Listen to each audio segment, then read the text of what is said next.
పాప సుగాలి ప్రీతి ఇష్యూ.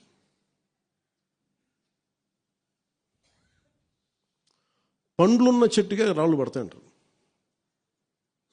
ఎవరైతే చేయూతనిస్తారో, ఎవరైతే ఆదరిస్తారో వాళ్ళని తిడితే ఎట్లాగా? అసలు ఈరోజు సుగాలి ప్రీతి అనే కేసు ఎలా ఎక్కడి నుంచి బయటకు వచ్చింది మీరు చెప్పండి. ఇలాంటి అన్యాయం జరిగిందని ఎవరికి తెలుసు?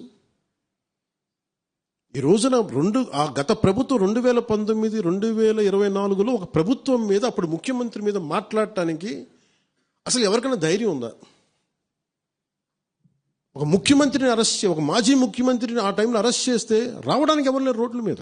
అలాంటి పరిస్థితుల్లో ఓడిపోయి 2 చోట్ల ఓడిపోయి ఉన్న ఒక ఎమ్మెల్యే వాళ్ళ పార్టీకి వెళ్ళిపోతే ఏ మానసిక స్థైర్యం, ఏ ధైర్యం, ఏది ఉంటుంది చెప్పండి ఎవరికైనా? మరి అలాంటి సమయంలో నేను ఒక తల్లి పడ్డ వేదన తీసుకున్నా.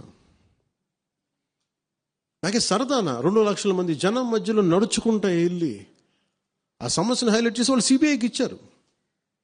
సిబిఐకి ఇస్తే మన ఇంటర్నల్ పేపర్ వర్క్ మనకి ఎలా తెలుస్తుంది?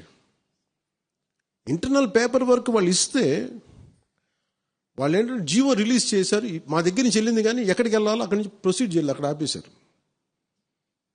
హోంశాఖ నుంచి వెళ్ళింది సెక్రటేరియట్లో ఎక్కడో నెక్స్ట్ ఫైల్ ఢిల్లీకి వెళ్ళాల్సిన అక్కడ ఆపేశారు. మేము హోంమంత్రికి మేము సిబిఐకి పంపించేసాం అంటే లెటర్ చేశారు, లాక్ చేసి లాకర్లో పెట్టారు. ఇది జరిగింది. ఈ ప్రాసెస్లో ఏం చేశారు, వాళ్ళకి ఈ కేసు కొంచెం సెన్సిటివ్ కేసు కాబట్టి మీకు చెప్తాను. సుగాలి ప్రీతి నేను ఎందుకు కొంచెం సున్నితంగా మాట్లాడాలి ఈ విషయం ఏదంటే, మీకు ఒక అన్యాయం జరిగినప్పుడు, ఎవరికైనా ఒక అన్యాయం జరిగినప్పుడు మనం ఏం చేస్తామంటే, నాకు ఆ వ్యక్తికి శిక్ష పడాలి, ఇంకింతే ఉండాలి. వాళ్ళు ఏం చెప్తున్నారంటే, ఎవరైతే ఈ వెనకున్నారో, మరి గవర్నమెంట్ ద్వారా వచ్చారు, గత ప్రభుత్వం ఎలా వచ్చారో, వాళ్ళు ఏం చేశారంటే, మనం పెట్టిన ఒత్తిడి, ఆ రోజు 2 లక్షల మంది మనం జనంతో తీసుకెళ్ళి అది నేషన్ వైడ్ ఇష్యూ అయ్యేటప్పటికి వాళ్ళు చేసింది ఏంటంటే, మనం చేసిన పోరాటం వల్లే ఎస్సీ ఎస్టీ అట్రాసిటీ కేసు బాధితులకు చట్ట ప్రకారం ఇచ్చే ప్రయోజనాలు, పరిహారాలు వారి కుటుంబానికి దక్కాయి. కర్నూలు రూరల్ మండలం దిన్నెదేవరపాడులో 5 ఎకరాల వ్యవసాయ భూమిని కేటాయింపబడింది. ఆ గ్రామం కర్నూలు నగరానికి 9 కిలోమీటర్ల దూరంలో ఉంది. ఈ రోజున మార్కెట్ వాల్యూ కనీసం ఎకరాకది వాళ్ళు చెప్పడం, మీరు క్రాస్ చెక్ చేసుకుని 2 కోట్ల వరకు ఉంటుందని చెప్తా ఉన్నారు.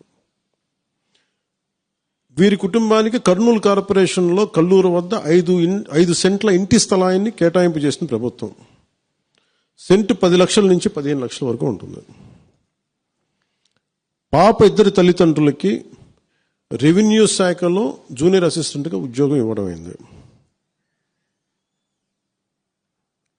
ఇది కాకుండా ఇవి మన పోరాటం వల్ల ఒత్తిడి పెట్టడంలో వచ్చినాయి.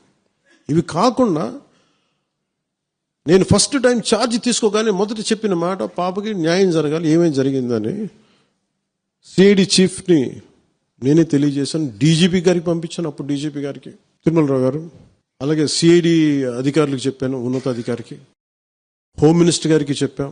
ఇవన్నీ చెప్తే పోలీసు సిఐడి వాళ్ళు చెప్పింది ఏంటంటే, అసలు అప్పట్లోనే ఎవరైతే దీని వెనక కుట్ర వెనక ఉంది ఇవన్నీ చెప్తున్నారో ఏ డిఎన్ఏ తారుమారు చేశారు. ఎలా తారుమారు చేసి ఉండాలి? ఈ ఒత్తిడిలో వీళ్ళకి భూములు అవి ఇవి ఇచ్చేసి, మరి ఏం చెప్పారు నాకు తెలియదు కానీ వాళ్ళు, నాకు తెలిసి వాళ్ళు ఈరోజు పోలీసు చెప్తుంది ఏంటంటే, సాక్ష్యాలు వీళ్ళు చెప్తున్న వ్యక్తుల మీద వాళ్ళ డిఎన్ఏకి దీనికి మ్యాచ్ కావట్లేదు. ఇది వాస్తవం.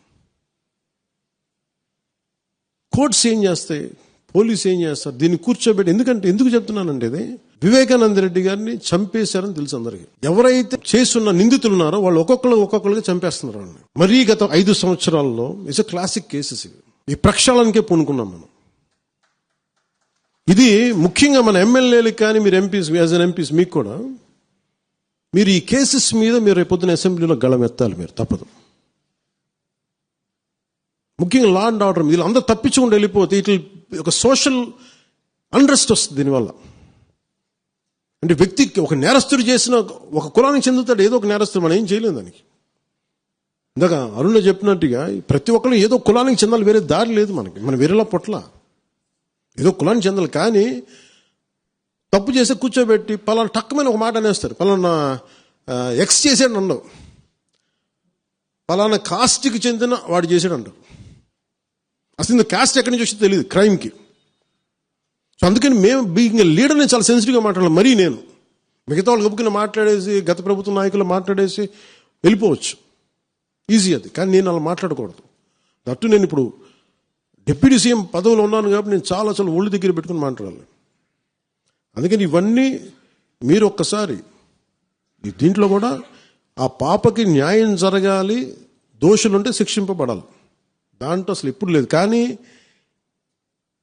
ఇలా ఒత్తిడి పెట్టాల్సిన వారికి కూడా నా విన్నపం ఏంటంటే, మీరు అసలు ఈ కేసు ఎవరి వల్ల బయటకు వచ్చింది మీరు చెప్పండి. సో మా త్రికరణ శుద్ధిని, మా చిత్తశుద్ధిని మీరు తక్కువ ఎంచినా. ఇక్కడ కేసులు వాళ్ళు కూర్చోబెట్టి నేను వెళ్ళి సాక్ష్యాధారాలు నేనేం క్రియేట్ చేయలేను. అక్కడ గత ప్రభుత్వం చేసిన తప్పులు కొనేసారు వీళ్ళు చాలా మందిని. మరి ఏం కొన్నారు, ఎలా కొన్నారు, దీని మీద కేసు పెట్టాలి. ది లెట్ ఎంటైర్, ఇది నా ఒక్కటి కేసు కాదు, ఇది ఎంటైర్ సొసైటీకి ఇది సిచ్యువేషన్. మీరందరూ కూర్చొని ఒకసారి మన ఎమ్మెల్యేస్ అందరూ కూడా, మన నాయకులందరూ కూర్చోబెట్టి you try to take it to home minister గారు, including law and order CM గారి దృష్టిలో చేతిలో ఉంటుంది. కాబట్టి నేను ఇంతకు మించి దీని మీద మాట్లాడకూడదు. ఎందుకంటే నేను శిక్ష పడాలని కోరుకుంటాను. ఇంతకు మించి కాకపోతే ఏమైపోతుంది, నా మీద నన్ను లాగడం చాలా తేలిక అందరికీ. ఎందుకంటే నేను మెత్తని మనిషిని కదా, నా మీద రాళ్ళు వేసేయండి ఈజీ, నా చొక్కా పట్టుకుని ఈజీ. అదే గత ప్రభుత్వం ముఖ్యమంత్రిని పట్టుకోమని చెప్పండి, ధైర్యం కూడా చేయరు, ఇప్పటికీ ధైర్యం చేయరు. ఎందుకంటే వాళ్ళ మనుషులు ఇళ్లలోకి వచ్చి కొడతారు, క్రిమినల్స్ వచ్చి ఇళ్లలోకి వచ్చి కొడతారు, చంపేస్తారని భయం. మనం ప్రజాస్వామ్యం కదా, మనం భరించాలి. అందుకని దయచేసి దీన్ని మీరు ఒకసారి కూర్చోబెట్టి ఒకసారి మన గౌరవ శాసనసభ్యులు, మంత్రివర్గ సహచరులు, లెజిస్లేటివ్ కౌన్సిల్ మెంబర్స్, పార్టీ నాయకులు అందరూ దీని మీద ఒకసారి, స్పోక్స్ పర్సన్స్, వీర మహిళా నాయకులు, మీరందరూ ఒక్కసారి కూర్చోబెట్టి ప్రతి ఒక్కరు కూడా దీని మీద, ఇది ఎందుకంటే ఇది ఒక కేసుగా చూడకండి, ఇది గర్ల్ చైల్డ్ తాలూకు ప్రొటెక్షన్ చాలా ఎసెన్షియల్. అందుకని దీన్ని సోషల్ మీడియా యాక్ట్ కానీ ఇవన్నీ మాట్లాడాలని పొద్దున్న నిర్ణయించుకున్నాం. ఇది ఒకసారి మీ దృష్టికి తీసుకొస్తా ఉన్నాను.